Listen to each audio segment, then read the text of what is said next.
Welcome to class 31 of Secretarial practice. So in this class we'll study regarding the remuneration of directors, or it is also called as managerial remuneration.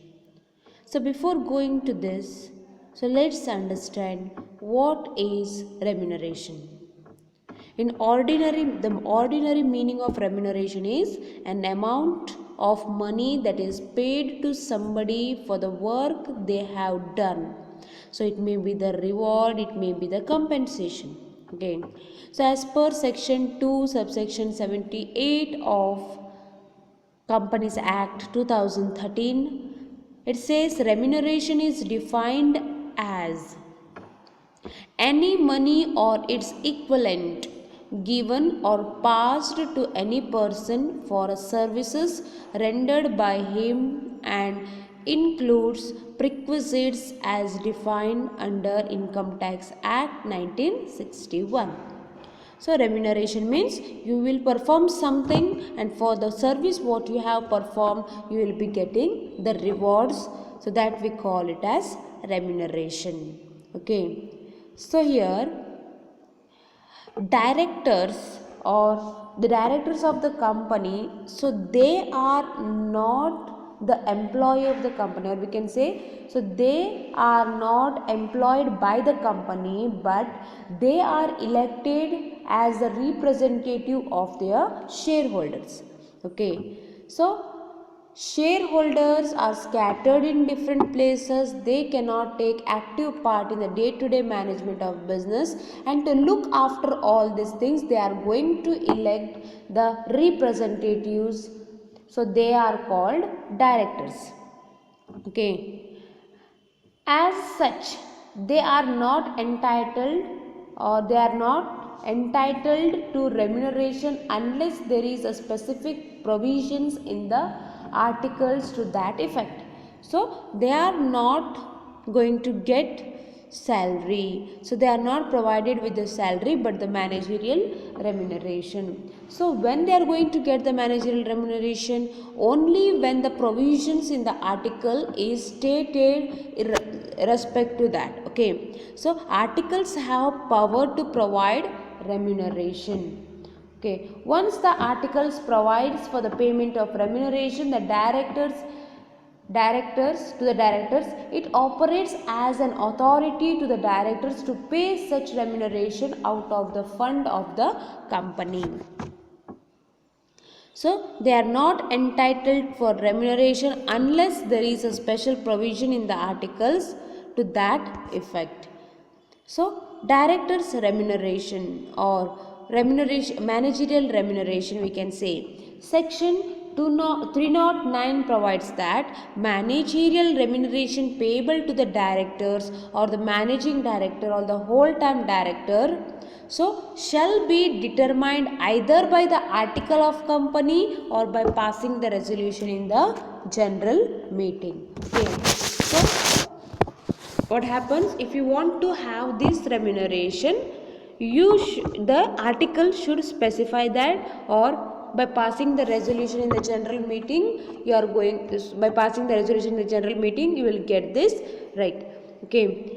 Then accordingly, so we know what is remuneration now. So accordingly, any money paid in any form or by any name to a directors for the service rendered by him will amount to remuneration. So, and any benefit provided by the company to the directors will amount to remuneration, and a monetary equivalent will have to be involved in, or involved in the remuneration of the director.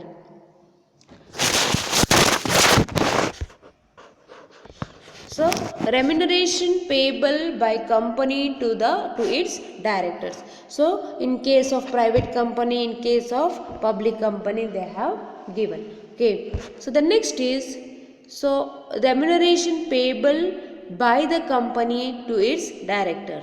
Okay. So here, as per the provisions of Companies Act 2013, the restrictions under section 197 and section 198 shall apply only when the managerial remuneration paid by the public company.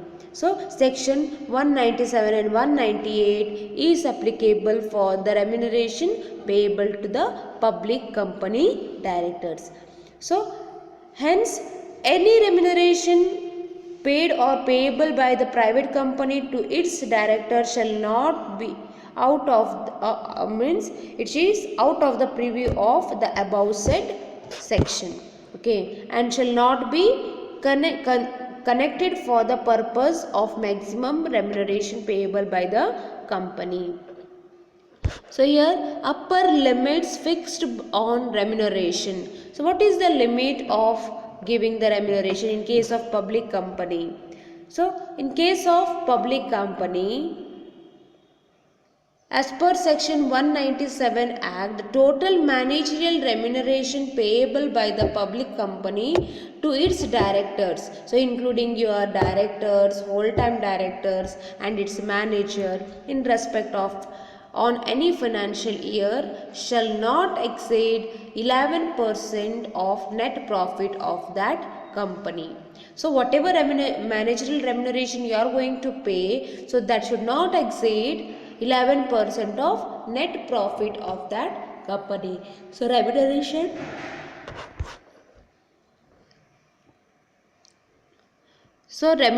is paid for the service provided. So it may be the director service, it may be the special service, okay. So upper limits are there. So upper limit fixed for the remuneration. So in case of your public company, so can pay the remuneration to its directors including the executive directors and non-executive directors within the limit of 11% of net profits, and this limits can only be exceeded with the prior approval of the members in the general meeting. So by passing the resolutions we say, okay, so the remuneration payable to the director shall be inclusive of a remuneration payable to him for the service rendered by him in any capacity. So which means director service is there, special service are there, okay. So even if the director is paid, that means even if the director is paid remuneration for the special service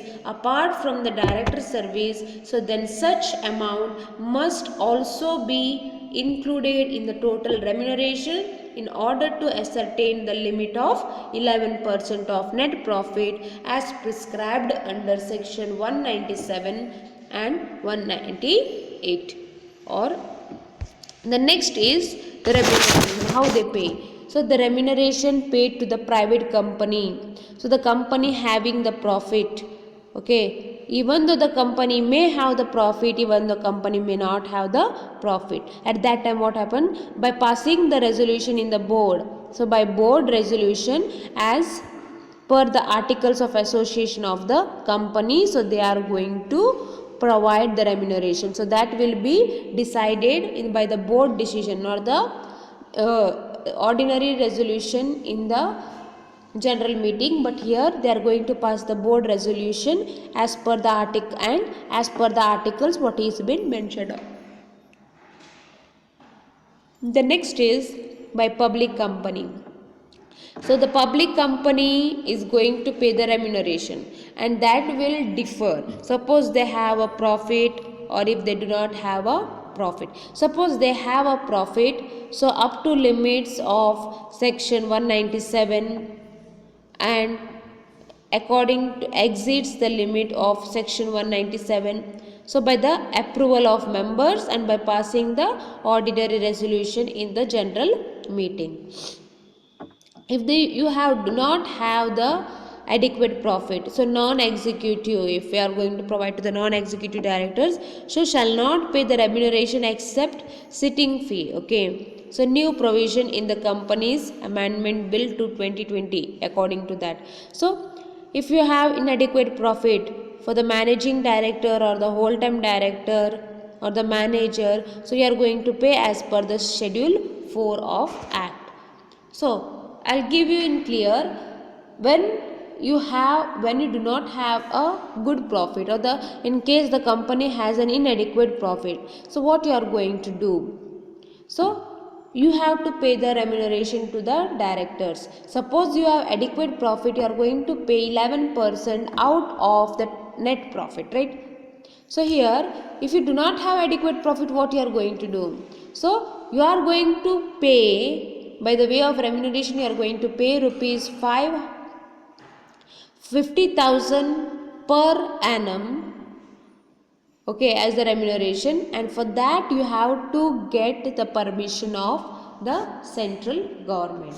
Okay, so green signal of central government is must. So in order to make the limit of 10-11% more effective according to section 198, so further lays down some remuneration, that some remuneration shall include the following expenditure, so that is been incurred by the company on directors. So like your rent free accommodation, amenity free of charges, or any service which otherwise would have been incurred by the directors, any insurance on the life of any director or his spouse or the child. So nevertheless, so the prescribed percentage of remuneration shall not include any fee payable to the director for holding meeting of the board. So for holding the meeting, who is going to hold the meeting? First, the board is going to hold the meeting, and in this expenditure, so you are not going to include such expenditure which the fees are payable to the directors for holding the meeting of the board.